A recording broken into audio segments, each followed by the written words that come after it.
Hello and welcome back, all you scintillating lovers out there. We're excited that you're coming back week after week to share in the joyous educational pursuit of marital intelligence. Even if you're not married, join us anyway. This could very well be a podcast on building your own personal emotional intelligence.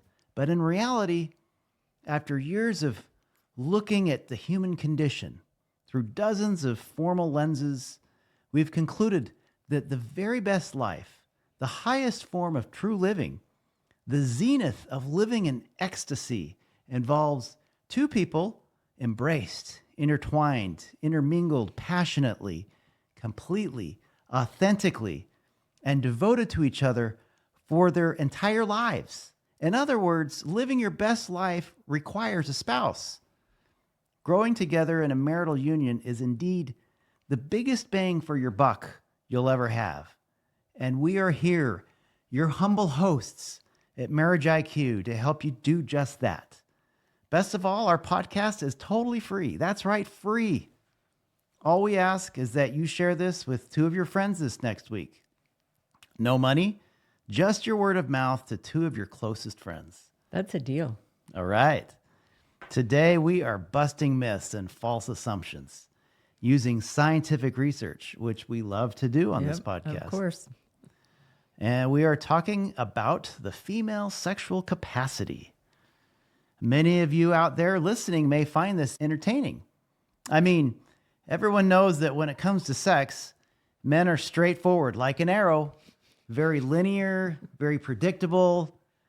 Picture in your mind a light switch with two options, off and on. Women, on the other hand, when it comes to sex, are like a hot plate of freshly prepared spaghetti. What?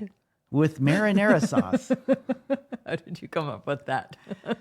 Violently splattered against a wall. Violently. Oh my gosh. They're like a scatter plot of random knobs. Never switches, by the way. For those who aren't researchers, do you want to tell them what a scatter plot is? Well, just exactly how it sounds. A bunch of points scattered everywhere randomly. There's no one straight line of everyone does it this way. That's correct. Okay. These dials, not switches, are constantly increasing or decreasing. Sadly, that's not a myth. And upon review of scientific literature on finding trends in female sexual capacity, it read kind of like a Rorschach test. It's complicated. Well, let me just ask you this. Sadly, you mean sadly for men, right? That they can't understand women? For men, yes. Okay. And it proves, though, that every woman is uniquely unique. Okay. And they have every right to do so. That's right. But alas, it's not all bad men. We have found some general trends that we find very compelling, and for women too. Let's first share one of our own experiences together on this subject. Oh, I guess too personal, right? Except for the fact that, what's the feeling if I feel, the I feel statements, I feel left in the dust? Yeah. Women, have you ever thought or even said out loud, I just don't feel like having sex with my husband. I don't think about it. I love him, but I can't seem to get in the mood. It's like there must be something wrong with me. If this is you and you are feeling shame or embarrassment or even frustrated about it, I want you to know that you are not alone. In fact, therapist Dr. Tasha Sider reports that 70% of women don't experience what she calls spontaneous sexual desire. What? Simply put, that means if your husband sees you bend over cleaning the toilet or changing a diaper, and out of the blue, he starts coming on to you sexually, you're not interested. Or it means that when you fall into bed exhausted at the end of the night and he's just getting revved up, you have a hard time feeling excited about that. Okay, so I do realize that there are other reasons why other women wouldn't want sex, and that's a little bit simplistic, and that they're having a hard time spontaneously responding to feeling that they're in the mood for sex. Okay.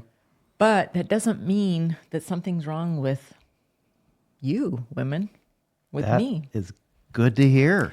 There is good news, ladies. You aren't broken. Your sexual desire is just different than men. That also doesn't mean that you don't want sex, though. You just may not know it. That's right. It just means your desire is sparked in a different way, like cleaning toilets and changing diapers. I don't understand it. But I if don't your get husband cleans toilets and changes diapers, yes, that something actually changes. is sparking it. That's something much more magical. That's the spark. For women, desire is sparked by emotional connection and the slow build of intimacy, That slow burn. starting with scrubbing toilets. But there are a few problems that have perpetuated our lack of knowledge about healthy sexuality from a female perspective. First, most of the research on sex, until recently, has been done by men and from a men's perspective. That's true. Second, a lot of sexually curious and sexually active boys and men get their sex education from pornography. They're the ones that many women have relied on to teach them about sex. And pornography is not teaching healthy sexuality that promotes women's consent, proper sexual terminology, boundaries, intimacy, appropriate sexual communication, contraception, and probably most important to me, respect for women.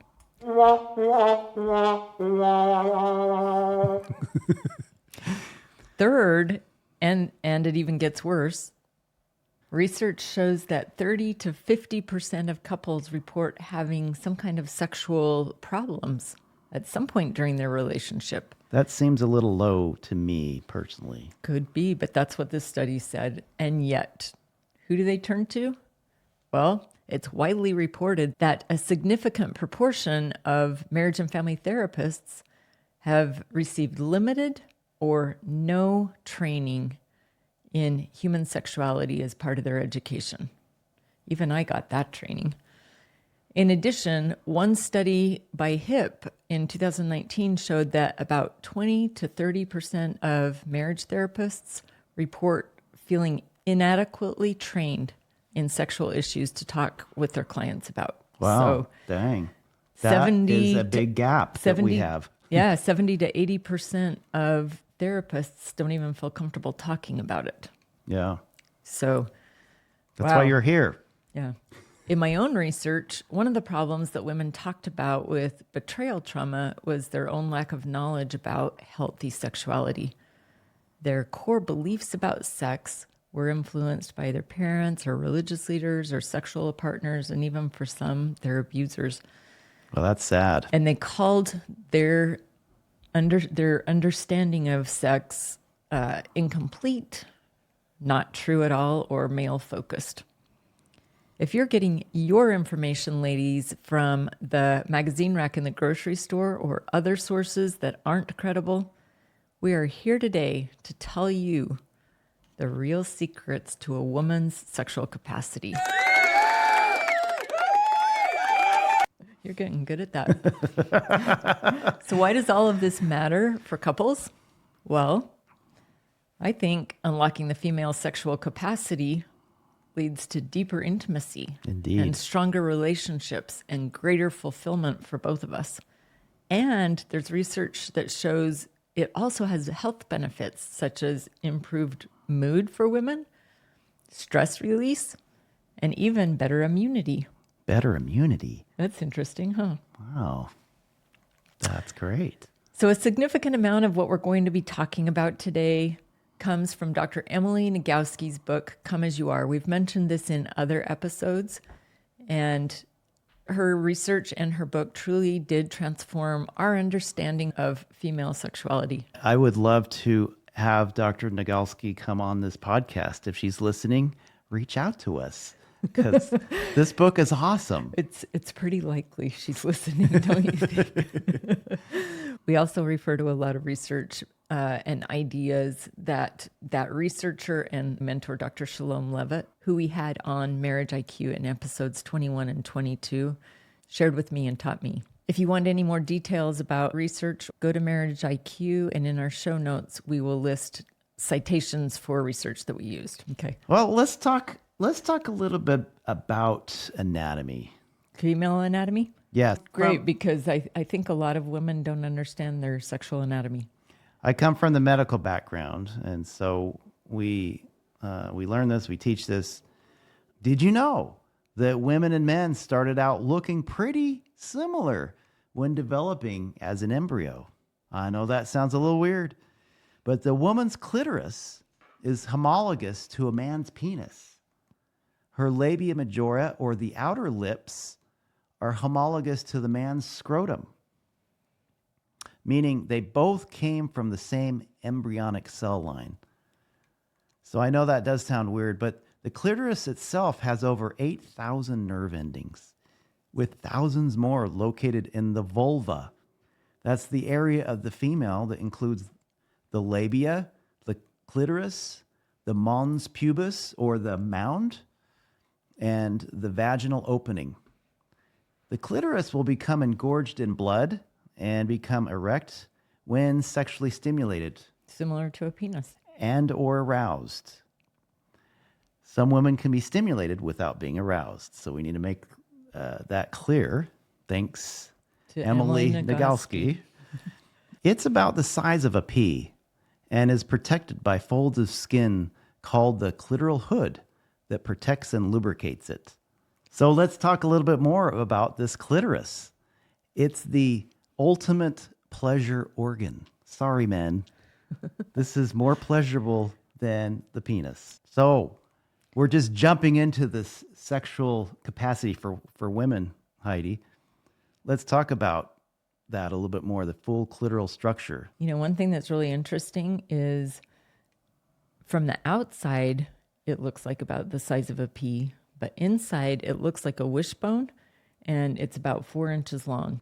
And just like with a penis, the clitoris expands in size during arousal. It extends internally, surrounding the vaginal canal, meaning that women have the potential for pleasure that's not just external, but deep within the body. We told you that women have about 8,000 nerve endings within the clitoris. That's double what men have in their penis. We only get about 4,000 men. Add to that all of the areas of the vulva, and there are thousands and thousands and thousands of more nerve endings. So women's capacity just on sensitivity based upon their nerves far exceeds what men's is. Yep. On top of that, female orgasmic potential is really diverse and multidimensional because they can have lots of different types of orgasms. They can have clitoral. That's definitely the most common. Vaginal. Not every woman can have vaginal orgasms, but they can have blended orgasms. They can have deep pelvic orgasms and even full body orgasms where their whole body is responding. You know, I did not know there was more than one way for a man to orgasm. Is there? No, not that I know of. Okay. So again, female sexual capacity, far greater. That's right. We're just getting started. That's funny. Well, women's bodies have no refractory period either. So men orgasm and then typically need that time to recover after orgasm.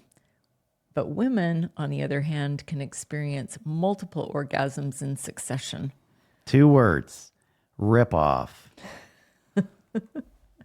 There's no end to pleasure for a woman. If only we could tap into that, right? This is what our bodies are capable of. But a lot of women don't know what their capacity is, which then we don't tap into our sexual power. So we're inviting you, as you're learning, tap into that. So there are neuroimaging studies also that show female sexual arousal involves a lot more complex interplay within the brain regions. way more than men. That's like, duh. That's right. And especially those parts of the brain that are tied to emotion, memory, and bonding. So emotion would be the limbic system. Memory, that's the hippocampus, right? That's part of the limbic system. So what's the part of the brain that's responsible for bonding? Bonding, that's from oxytocin. Remember? Yeah, Back the in our oxytocin. oxytocin episode, I think that's episode 11. Research also suggests that women are capable of higher levels of pleasure intensity over longer periods of time compared to men. So we can have more sensitive orgasms. We can have more kinds of orgasm. We can have Deeper more orgasm. And then now we're also hearing that, yes, women's orgasms can last about 4 times longer than men's. All right. I'm just going to stop here and say this one little tidbit of information took like hours to find. So I hope you appreciate it. But Thank you for your research on the length of time of women's orgasms compared to no, men's. it's because the literature it's spread all over the place. Like it's just, and so we're trying to kind of get a general idea of how long a female orgasm lasts. It's going to be up to 4 times longer. Okay, so how many seconds do men usually orgasm, and how many do women? So looking at the literature again, it's around men. It's more concise. Noticing a trend. It's 3 to 10 seconds roughly. Okay. Women's orgasms last, again, this is kind of a rough estimate, around 15 to 50 seconds. Oh. With one study difference. around about 30 seconds. Okay. So we've talked in a previous episode about oxytocin, like we mentioned, that it's that connection and cuddle hormone, and it's excreted during orgasm. Research also shows that women have significantly more oxytocin than men, which makes that afterglow, that period of time just after sex, very meaningful and fulfilling, more so typically for women than for men. And that is part of the sexual capacity, right? Even if it's after it's still pleasure. The climax, it's part pleasure. of the sex. Yeah. So women, are you convinced that we are not getting the ripoff? We got the better end of the deal on our sexual biology. Indeed, it's true. There's just no doubt about it. I unfortunately, there's just a lot of negativity surrounding that, and I think we're trying to break through some ceilings here today. We are, but women truly are a lot more complex than men, as you mentioned, and that's what makes it a little harder for women to tap into their sexual capacity. I agree. I think so. Another way women have greater sexual capacity is that they have sexual flexibility and adaptability. Basically, they can experience desire in a broader range of circumstances. Every woman is truly unique and very individual, whereas men are, we're all pretty much the same when it comes to sex. Hormonal changes, menstrual cycles, pregnancy, menopause, all of those can shift sexual desire. Interestingly, the middle part of the menstrual cycle, that time when you're kind of feeling a little bit crampy, but it's not that time of the month and your breasts are hurting.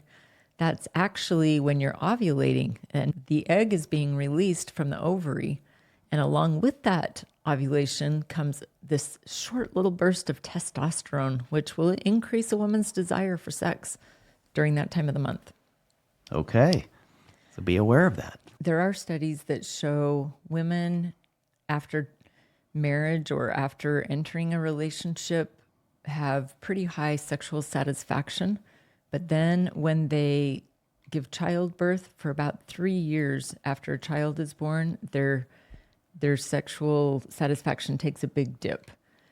But then it comes back up again. So if there are women listening who are in that time of life and they think they're broken or something, it's just that you're having a lot of changes hormonally. You're having a lot of changes with the way that your time is managed, with your duties, and it takes time to adapt. That's part of that adaptation that I was talking about. Likewise, for women who are newly sexually active, it typically takes them about 2 years on Actually, average to learn how to orgasm. I looked that up. Okay, what did you learn? About 75% of women, it takes at least 1 year after they have their sexual debut to start orgasming in a relationship. So I'd heard it was 2 years. With many of them learning how to orgasm through masturbation. But in a relationship, it takes about a year for about 75% of women. So, And for some, it's just automatically easy. That's just yes. the way they were built. Women are a lot more likely to experience desire when they feel emotionally close to someone. Relationship dynamics are another big player. Desire may emerge based on a partner's attentiveness or support, like scrubbing the toilets, changing the diapers, or the overall health of the relationship. If I think that I'm in a good relationship, my ability to experience desire is going to be a lot higher than if I think I'm in a stinky relationship. There are also some social and cultural influences on a woman's ability to feel aroused. They include things like exposure to new ideas or different ideas about sexuality. For example, she may have learned that it's a woman's duty to sexually please her husband. But as she starts gaining more understanding of her own sexual agency, she may be interested in her own sexual preferences, not just her husband's. Are you saying that women can change over time and become more interested in sex? Yes, especially the more they learn about what their capacity is and about female sexual agency. Okay. Yeah, it's a powerful thing.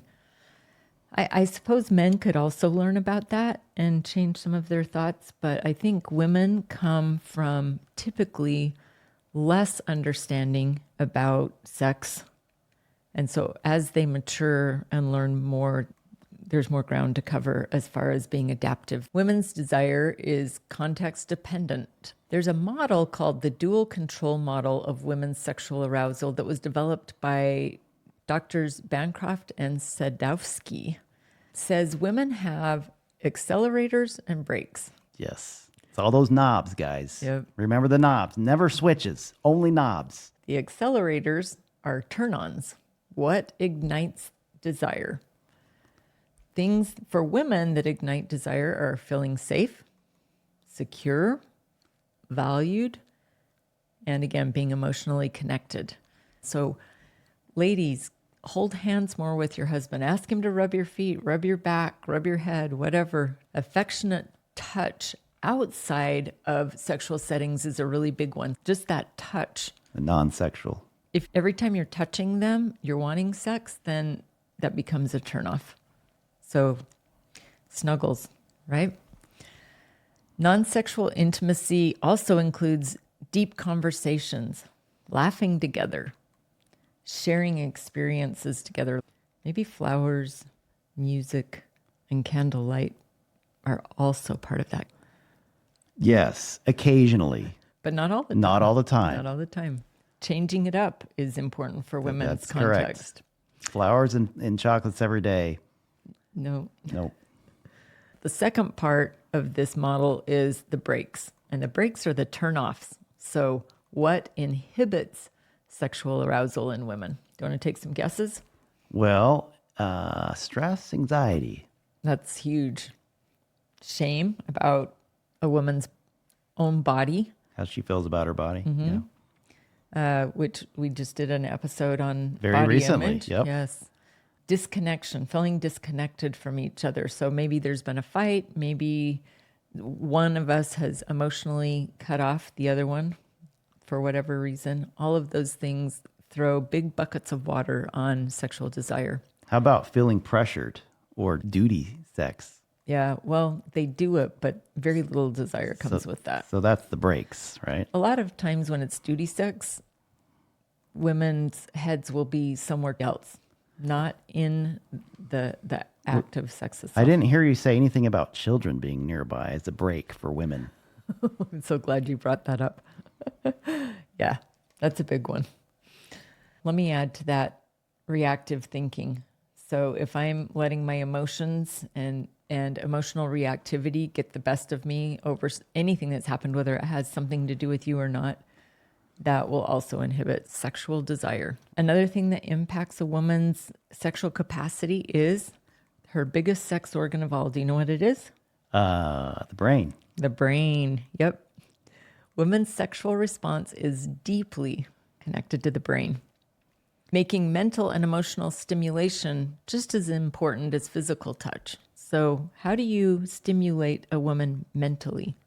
And how do you stimulate a woman emotionally?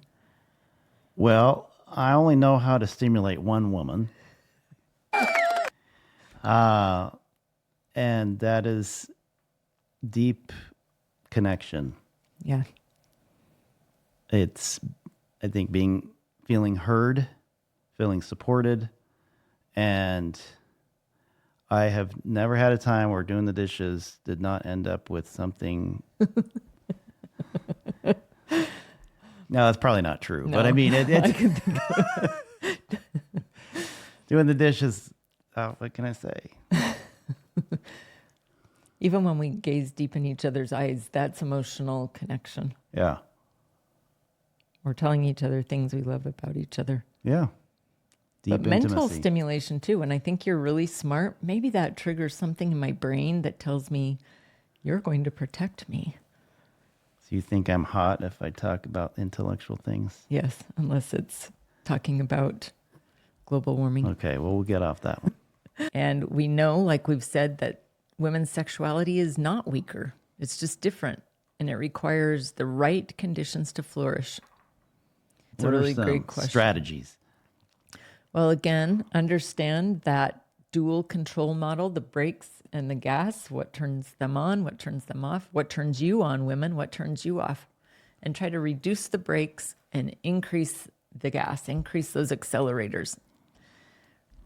I think it's important too to reframe sexual pleasure as an ongoing exploration that we're continuing to learn together. It's not just a goal of orgasm, but the goal can be learning as a woman what feels good, learning what gets you going up the hill of desire and arousal. So being curious. Yeah. That is insight, folks. Okay, so here's a really important thing. Foreplay is not optional. What? It's required. Oh, it's always required. Yeah. So women's arousal takes much longer to build up.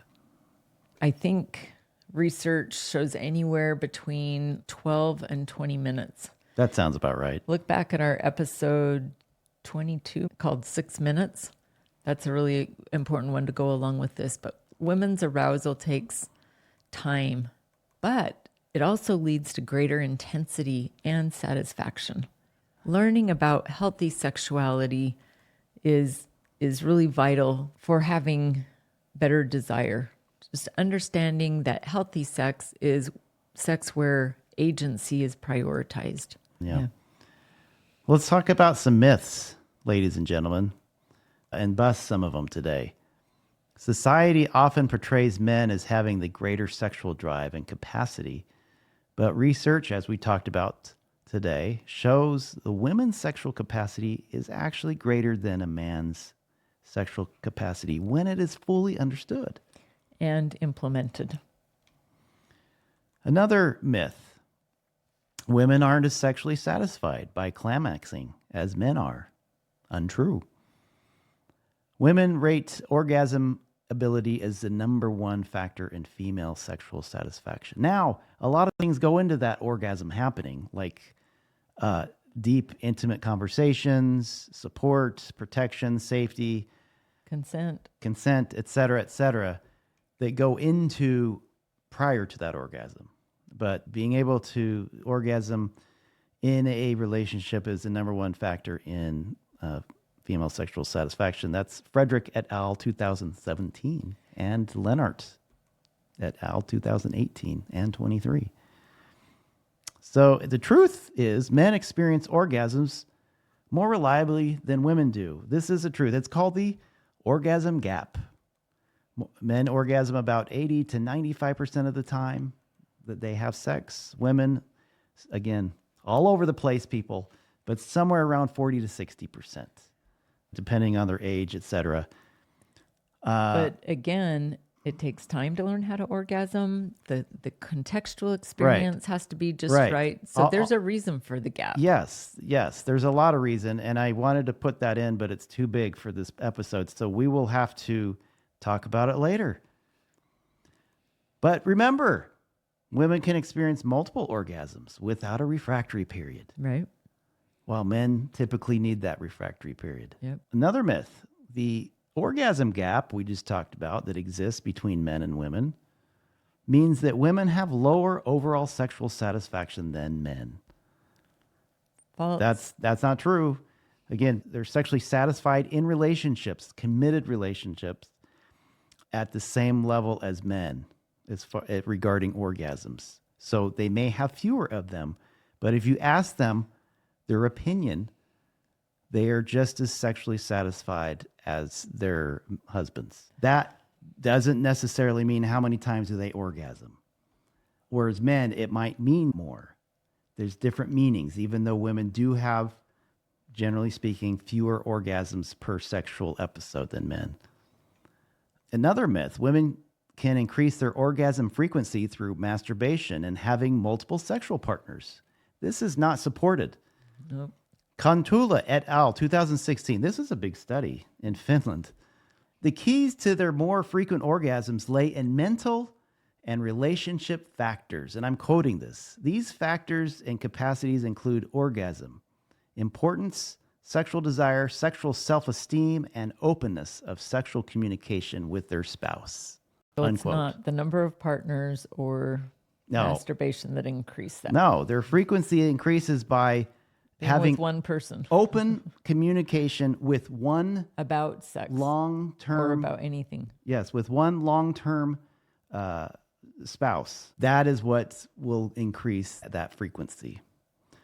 Another myth, women with multiple sexual partners are more sexually satisfied than those with only one partner. This is not supported either. Nope. Sexual satisfaction is greater in married women than single women. Another myth, women generally have lower libido or sex drive than men. Oh, be careful with this, people. I hear this all over the place. When we talk about higher versus lower desire partner, and Heidi, you talked about this earlier, that it's different. It's different. It's defined differently. It's not spontaneous. It's contextual. We need to look at all the parameters of what defines the word desire. For example, a man may wake up in the morning with sex on the brain. He may go to work with sex on the brain. He may come home, get ready, and go to bed with sex on the brain. Pretty simple. A woman may wake up in the morning and go throughout her entire day without thinking of sex at all, but notices throughout the day how her husband had made the bed that morning. He went to work, came home, he made dinner, he complimented her hair, and then he rubs her feet. Then later that evening, she notices that when he touches her in a more sexual way, that sex drive now shoots through the roof above even a lot of times her husband's sex drive. So let's talk about some main points from what we've talked about today.